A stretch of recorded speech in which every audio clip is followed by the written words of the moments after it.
anggota, ya, wala yunfiquna fi sabilillah. Kemudian apa? Fabasyirhum bi'adzabin alim. Itu kan ya. Jadi di Tabari dia tahu bilang gitu. Orang-orang yang menimbun emas dan perak dan tidak diinfakkan di jalan Allah, fabasyirhum bi'adzabin alim. Berikanlah kabar gembira kepada mereka akan adanya azab yang pedih. Ya. Jadi di situ justru Allah menggunakan kata fabasyirhum gitu. Fabasyirhum, berikanlah kabar gembira. Tapi kabar gembira apa? Bi'adzabin alim, azab yang pedih. Ini kan sindiran kepada orang-orang yang menumpuk hartanya, ya, kemudian tidak menginfakkannya di jalan Allah. Kemudian apa?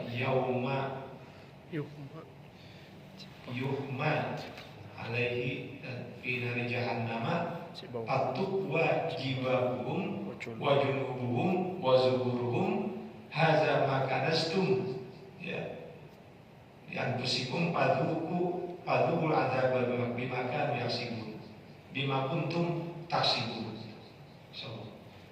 Jadi kata Quran apa? Maka akan disetrika dahinya, kemudian lambungnya, kemudian tulang belakangnya. Nah itu Abdullah Yusuf Ali, ya, dalam tafsir yang sebetulnya untuk konsumsi orang Barat, itu The Holy Quran, ya, beliau mengatakan bahwa mengapa Allah menyebut 3 bagian tubuh tadi, ya, kata Abdullah Yusuf Ali, karena dahi itu ada di dalamnya adalah otak, di mana manusia berpikir, ya, bagaimana agar terus bisa menerus dapatkan harta. Kan mikirnya pakai kepala, begitu. Ya. Kemudian disebut lambung, kata Abdul Yusufali, karena orang-orang yang punya harta banyak itu punya kecenderungan kepengen menikmati makanan, nggak habis-habisnya tuh. Nanti dari sini ke sana terus, nggak bosen-bosen ya. Kemudian dilambangkan dengan tulang belakang, zuhuruhum, kata Abdul Yusufali, karena biasanya orang yang punya harta cenderung sombong. Sebagian orang yang punya harta cenderung sombong. Sebagaimana tulang belakang itu menjadikan tubuh kita atau tubuh binatang yang punya tulang belakang itu bisa tegak. Jadi kalau nggak punya tulang belakang ya kita nggak akan tegak. Nah orang kaya itu kan begitu tegak ya, ya, menunjukkan kesombongannya. Itu komentar dari Abdullah Yusuf Ali dalam The Holy Quran. Al-Masyiyati, bahwa pemilik hewan ternak allati la yukhriju zakataha, yang tidak mengeluarkan zakatnya, tadi yaumal qiyamati au farama kana, maka nanti di hari kiamat dia akan didatangi, ya, serombongan binatang. Jadi ini peternak nih. Kan kalau peternak unta gitu kan ya, kalau sudah pada cukup nisab ya dan haulnya mesti keluarkan zakatnya. Ya. Kalau peternak sapi, kerbau sudah cukup nisabnya dan haulnya, wajib keluarkan zakatnya. Peternak domba, kambing, kalau sudah sampai nisab dan haulnya tadi akan mendatanginya nanti di hari kiamat. Dalam makanan sesuai dengan bentuknya. Artinya binatang yang datang itu ya kalau sapi ya sapi, unta ya unta, gitu ya, sesuai dengan usahanya. Fatotau bi akhfafiha, maka binatang-binatang ternaknya itu akan menginjak orang tadi.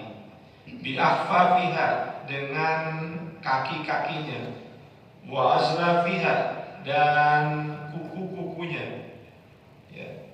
Wa ta'udduhu bi afwahiha, dan akan menggigit dengan mulut-mulutnya.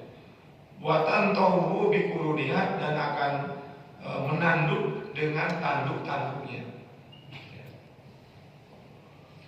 Nah, kita kalau kita sih nggak punya ternak ya, dan tidak semua hewan ternak punya zakat kan enggak. Jadi cuma unta, sapi atau kerbau, kemudian kambing atau domba. Ya, yang punya ternak lain ta'akadu alaihi, yang sangat ditekankan kepadanya. Yang pertama ayyakuna thayyiban nafsi, bahwa diri orang yang menunaikan zakat itu ya thayyiban nafsi, merasa gembira. Ya, jadi senang gitu. Dengan mengeluarkan zakat dia merasa senang. Dia rajin zakati, dengan mengeluarkan zakat. Farihan masruron, dengan sangat begitu gembiranya. Farihan gembira, masrur gembira. Ya. Ini dua kata yang maknanya sama. Mustabshiran, berseri-seri wajahnya. Mumtannan lil mustahiqi bi qabul zakati minhu, dan berharap kepada orang yang berhak menerima zakat bi qabul zakati minhu, dengan menerima zakatnya. Ya. Jadi kan nanti ada satu zaman nanti ketika orang-orang sudah nggak mau menerima zakat, akhir zaman itu. Kalau sekarang saya masih pada mengharap ya, kita ada main modal zakat, kita panggil mustahikin, pasti mereka datang, ya. Atau kita datangi mereka, pasti mereka terima. Tapi nanti di akhir zaman itu zakat udah nggak lagi yang menerima, semua udah kaya. Ya. Jadi semua udah kaya kata Nabi, maka pada saat itu zakat tidak ada yang menerima. Kalau dalam sejarah sih pernah terjadi itu pada zamannya Khalifah Umar bin Abdul Aziz. Itu pernah tuh, karena beliau ini betul-betul memimpin pemerintahan Islam dengan baik itu, ya diberikan semua kebaikan-kebaikan itu, ya, kebijakan-kebijakannya, maka penduduk waktu itu ya semuanya kaya. Ya, maka zakat disalurkan ke Baitul Mal. Baitul Mal yang nampung. Cuma beliau cuma sebentar ya. Beliau cuma sebentar berkuasa, nggak lama dia meninggal. Itu khalifah dari Bani Umayyah yang terbaik, dan kalau diurut nasabnya sampai kepada Sayyidina Umar bin Khattab. Ghairu manin alaihi biha, dengan zakat yang dikeluarkan dia tidak mengungkit-ungkit, ya, nggak mengungkit-ungkit. Dulu kan kamu sih kasih zakat, gitu kan ya. Masa kok omasnya begitu, namanya. Fa innal manna bis-shadaqati mukhbitun bi thawabiha, maka sungguh mengungkit sedekah itu akan menghapus pahalanya. Ya. Jadi bukan cuma zakat, pokoknya sedekah, baik yang wajib zakat maupun yang sunnah, itu kalau kita mengungkit-ungkit pemberian kita, maka otomatis pahalanya hilang. Ya. Makanya kalau kita memberikan pada orang zakat, itu shadaqatikum bil mani wal adha. Wahai orang beriman, janganlah kalian membatalkan sedekahmu, ya, bil mani wal adha, dengan mengungkit-ungkit dan menyakiti. Ya. Sedekah tapi ucapannya gak enak. Gitu. Ente kok datang malu lagi sih? Dan tidak patut, nggak layak bagi orang yang mengeluarkan zakat ayyakuna karihan, yaitu nggak suka, menunjukkan rasa ketidaksukaan. Liakhlaji zakati, karena harus mengeluarkan zakat. Waliyahdar min dzalika, dan berhati-hatilah dengan sikap semacam itu. Ya. Fa innahu min sifatil munafiqin, maka sifat itu adalah bagian dari sifat-sifatnya orang munafik. Ya. Munafik dalam artian munafik bukan munafik akidah, bukan munafik i'tiqad ya. Ini munafik dalam kaitan sikap. Jadi cuma orang yang munafik yang ketika membayar zakat tapi dalam kondisi tidak senang, ya, nggak gembira. Al-Kasali, tapi sholatnya disertai oleh rasa malas. Ya bacanya segitu gitu ya, nggak menampakkan semangat untuk sholat. Wa qad yuzaki, terkadang dia zakat walakin ma'al karahiyati, tapi disertai rasa tidak suka. Wa man tashabbaha biqaumin fahuwa minhum, kata pengarang, barang siapa yang menyerupai satu kaum maka dia termasuk dari mereka. Ya, jadi kalau ada orang sifatnya kayak gitu, ya berarti dia munafik. Ya, karena sifat munafik seperti itu. Allah mendefinisikan di al-arroba yu'arifu ta'rifan, memperkenalkan, mendefinisikan orang munafik ya kayak begitu. Enggak kita gaya, jangan sampai kita sholat tapi males, pokoknya dia enggak begitu gitu. Wa min adabihi, dan diantara tata kerama orang yang mengeluarkan zakat, ayyukhrija zakata min ajwadi malihi, dia keluarkan zakat tersebut dari harta yang terbaiknya. Jadi hartanya yang terbaik. Ini etikanya begitu.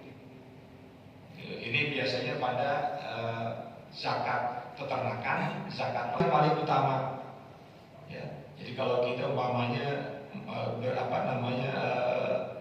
zakat fitri ya minimal sesuai yang kita makan.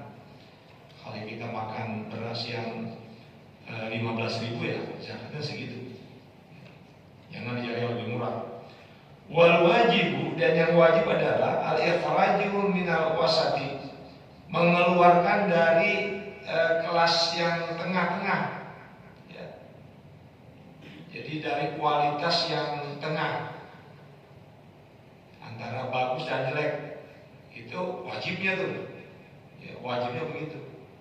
Wa amma ikhrajur radif fa ghairu jaizin, adapun mengeluarkan yang jelek itu nggak boleh. Tadi itu zakat ya, kita makannya yang berapa? 16.000 per liter. Tayammamul khabitha minhu tunfiqun. Dan janganlah kamu memilih yang buruk dari harta tunfikun, sebagai harta yang mau diinfakkan. Ya. Kan di sana Pak, lantana lebih roh harta tunfiku mimma tuhibbun, kan gitu. Ya. Tidaklah sampai satu kebajikan. Ya. Mudah-mudahan ya kita ya, yang kebetulan mungkin memang sebagai rezeki ya hendaklah bisa menunaikan sesuai dengan aturan yang diatur oleh Allah dan Rasulnya. Ya. Mohon maaf bila ada banyak ketidaksempurnaan baik dari bacaannya, penerjemahannya dan penjelasannya, karena semata-mata keterbatasan kemampuan saya. Bila mana ada yang salah yang keliru, mohon untuk dikoreksi dan diperbaiki. Kemudian